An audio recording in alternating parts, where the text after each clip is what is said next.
Shalom, perkenalkan nama saya Miss Linda I.R. Krause, kelas C semester 3. Saya akan menjelaskan tugas agama dan antropologi budaya.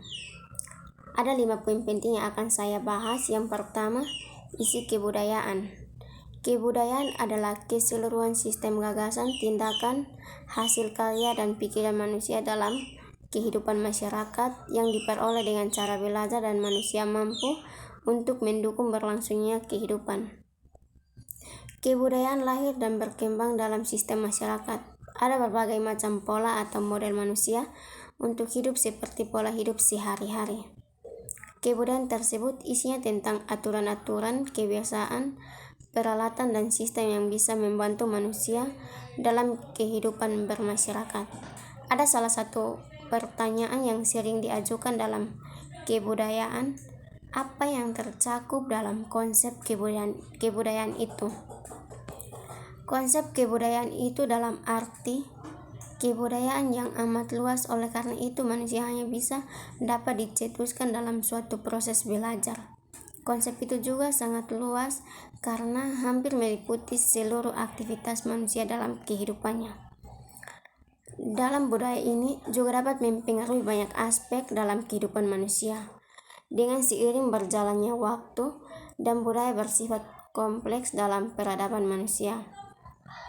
Ada 7 unsur kebudayaan yang bersifat secara universal, yaitu: yang pertama, sistem pengetahuan; yang kedua, bahasa; yang ketiga, sistem mata pencaharian; yang keempat, sistem teknologi dan peralatan; yang kelima, sistem kesenian; yang keenam, sistem kemasyarakatan atau organisasi sosial; dan yang ketujuh, sistem religi.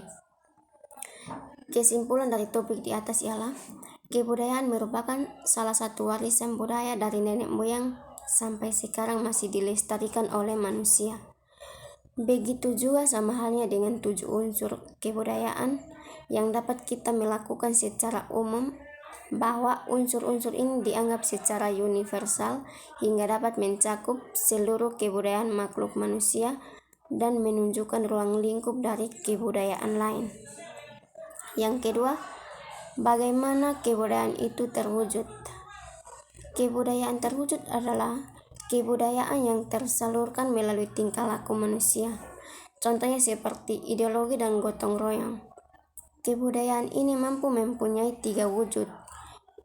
Yang pertama, wujud kebudayaan sebagai suatu ide dan gagasan.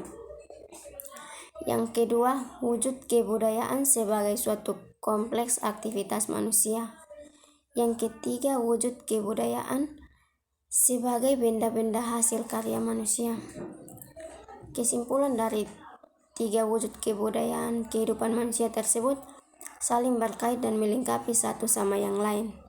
Misalnya, di dalam upacara perkawinan, konsep mengenai upacara tersebut, siapa yang terlibat, apa yang diperlukan, dan bagaimana jalannya upacara tersebut merupakan wujud kebudayaan dalam tataran yang paling abstrak, yakni sistem atau ide.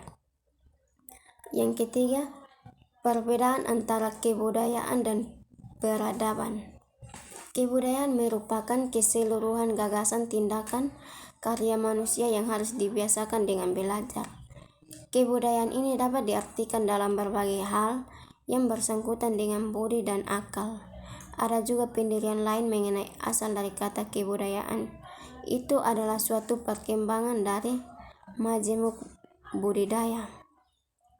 Sedangkan peradaban ialah bagian-bagian dari kebudayaan yang tinggi, halus, indah, dan maju. Kebudayaan ini mempunyai 3 wujud, yaitu yang pertama wujud ideal, yang kedua wujud kelakuan, dan yang ketiga wujud fisik. Pengertian peradaban yang lebih luas adalah kumpulan sebuah identitas terluas dari seluruh hasil budidaya manusia yang mencakup seluruh aspek kehidupan manusia, baik fisik maupun non-fisik, yang teridentifikasi melalui unsur-unsur objektif umum seperti bahasa, sejarah, agama, kebiasaan, dan institusi, maupun melalui identifikasi diri yang subjektif. Kesimpulannya, dari perbedaan kebudayaan dan peradaban, kebudayaan mengacu pada kemampuan manusia dalam mengendalikan alam melalui ilmu pengetahuan dan teknologi, sedangkan peradaban berhubungan dengan suatu perbaikan yang bersifat kualitatif dan menyangkut kondisi batin manusia. Kebudayaan mengacu pada sesuatu yang bersifat material. Yang keempat, apakah peranata kebudayaan sebelum?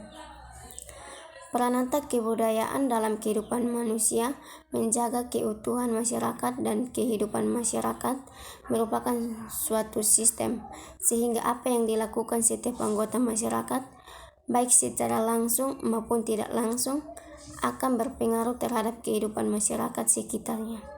Besar kecilnya pengaruh yang ditimbulkan tergantung dari bentuk kegiatan yang dilakukan.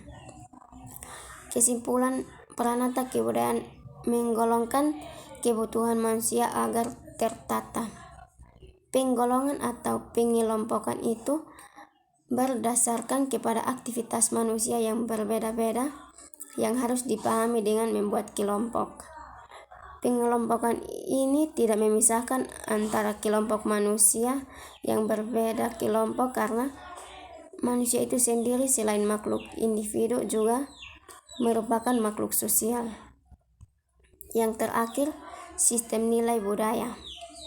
Suatu sistem nilai budaya terdiri dari konsep-konsep yang hidup dalam alam pikiran, sehingga sebagian besar dari warga masyarakat yang mengenai hal-hal harus mereka amati nilai dalam hidup mereka. Sistem-sistem tata kelakuan manusia lain yang tingkatnya lebih konkret seperti aturan-aturan khusus, hukum dan norma-norma, semuanya juga berpedoman kepada sistem nilai budaya. Dengan nilai-nilai budaya yang hidup dalam masyarakat sehingga konsep-konsep itu sejak lama berakar dalam alam jiwa mereka. Contoh dari sikap-sikap yang ada pada individu-individu tertentu, misalnya sikap jongkok dalam hal menghadapi orang lain yang berkedukaan atau orang yang bersifat lebih kurang dan lemah secara fisik, mental, dan material. Kesimpulannya, sistem nilai budaya ini merupakan rangkaian dari konsep-konsep abstrak yang hidup dalam masyarakat mengenai apa yang dianggap penting dan berharga, tetapi juga mengenai apa yang dianggap remeh dan tidak berharga dalam hidup. Sekian dan terima kasih.